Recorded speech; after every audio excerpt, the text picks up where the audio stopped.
సనాతన సంస్కృతికి స్వాగతం. ఐశ్వర్యం అంటే నోట్ల కట్టలు, లాకర్స్లోని తులాల బంగారాలు కాదు. ఇంటి గడపలో ఆడపిల్ల గజ్జల చప్పుడు ఐశ్వర్యం. ఇంటికి రాగానే చిరునవ్వుతో ఎదురొచ్చే భార్య ఐశ్వర్యం.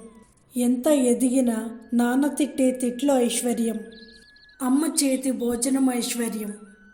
భార్య చూసే ఓరచూపు ఐశ్వర్యం. పచ్చని చెట్లు, పంట పొలాలు ఐశ్వర్యం.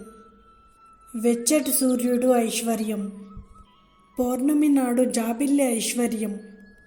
మన చుట్టూ ఉన్న పంచభూతాలు ఐశ్వర్యం. పాలబుగ్గల చిన్నారి చిరునవ్వు ఐశ్వర్యం. ప్రకృతి అందం ఐశ్వర్యం. పెదాలు పండించే చిరునవ్వు ఐశ్వర్యం. అవసరంలో ఆదరించే ప్రాణ స్నేహితుడు ఐశ్వర్యం. బుద్ధి కలిగిన బిడ్డలు ఐశ్వర్యం. బిడ్డలకొచ్చే చదువు ఐశ్వర్యం. భగవంతుడు ఇచ్చిన ఆరోగ్యం ఐశ్వర్యం. పరులకు సాయం చేసే మంచి మనసు ఐశ్వర్యం. కళ్ళు చూపెట్టే ప్రపంచం ఐశ్వర్యం. మనస్సు పొందే సంతోషం ఐశ్వర్యం.